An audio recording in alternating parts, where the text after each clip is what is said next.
আপনি কি জানেন পালং শাকের মধ্যে vitamin A, C, K, folic acid, iron, calcium, magnesium বা চোখের জ্যোতি বাড়ায়, হাড়ের ক্ষয়রোধ করে, বিভিন্ন পুষ্টি উপাদান আছে, হজম ক্ষমতা বাড়ায়।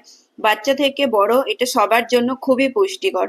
চলুন তবে আজকে আমার পালং শাক ও পনিরের খুবই টেস্টি একটা রেসিপি দেখে নিন। পুরো ভিডিওটা অবশ্যই দেখে নেবেন। প্রথমে আমি এখানে 2 মুঠো মতো পালং শাক নিয়েছি। গরম জলে এটাকে একটু ব্ল্যাঞ্চ করে নেব। খুব বেশি নয়, এই 20 থেকে 30 সেকেন্ড মতো, এর বেশি করব না। গরম জলটা ফুটে উঠেছিল, ওর মধ্যে পালং শাকগুলো দিয়ে নিলাম। পালং শাকের জলটা ঝারিয়ে একটু ঠান্ডা জল পালং শাকের মধ্যে দিয়ে নেব, যাতে পালং শাকের সবুজ কালারটা বজায় থাকে। হ্যাঁ, আমি এখানে পালং পনির বানাবো। আমার বাড়িতে তো এটা সবারই খুবই পছন্দের, আমার ছেলেদেরও খুবই পছন্দের। আপনাদের কার কার পছন্দের এই রেসিপিটা অবশ্যই কমেন্টে জানাবেন।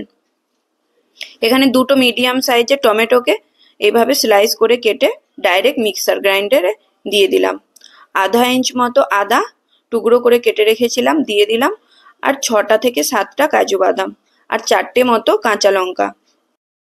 কাঁচা লঙ্কাগুলো খুব বেশি ঝাল না, তাই জন্য 4টে দিয়ে দিলাম। আপনি আপনার পরিমাণ মতো ঝাল দেবেন। এখানে খুব ফাইন একটা আমি পেস্ট বানিয়ে রেখে দিলাম। ওই একই গ্রাইন্ডারের মধ্যে পালং শাকটাকেও একদম মিহি করে পিষে নেব। এখানে আমাদের পালং শাকের ফাইন পেস্ট রেডি হয়ে গেছে। এখানে আমি প্রায় 300 গ্রামের মতো পনির নিয়ে নিয়েছিলাম। এভাবে কিউব করে পনিরগুলোকে কেটে নেব।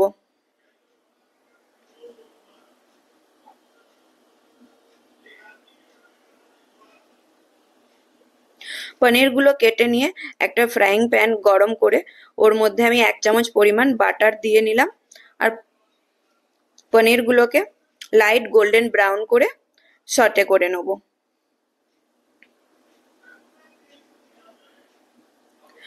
ওই প্যানের মধ্যেই বড় চামচের 1 চামচ সাদা তেল দিলাম, আর 1 চামচ মতো বাটার দিলাম। আর ফোড়নে দিলাম 2টো এলাচ আর দালচিনির টুকরো, আর 2টো কাঁচা লঙ্কা। বেটে রাখা ওই টমেটোর পেস্টটা এখানে আমি দিয়ে দিলাম। তেল ছেড়ে না আসা পর্যন্ত এটাকে আমি খুব ভালো করে কুক করে নেব। এখানে কিছু বেসিক মশলা আমি অ্যাড করে দিলাম, যেমন হলুদ গুঁড়ো, কাশ্মীরি লঙ্কার গুঁড়ো আর জিরে গুঁড়ো দিয়েছি। 1 চামচ করে দিয়েছি হলুদ গুঁড়ো, হাফ চামচ দিলাম। আর পালং শাকের পেস্টটা দিয়ে খুব ভালো করে 5 মিনিট মতো কষিয়ে নেব।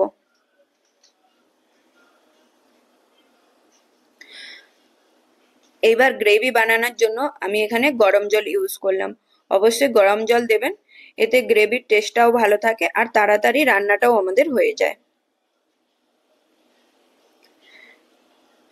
রেসিপিটি যদি আমার ভালো লাগে অবশ্যই একটা লাইক কমেন্ট করে দেবেন, আর শেয়ার করতে একদমই ভুলবেন না। অবশেষে আমি এখানে দিচ্ছি পনির। এইখানে আমাদের প্রায় রেডি হয়ে গেছে। 5 মিনিট মতো ফুটিয়ে নিলেই হয়ে যাবে। এখানে 5 মিনিট ফোটানো হয়ে গেছে।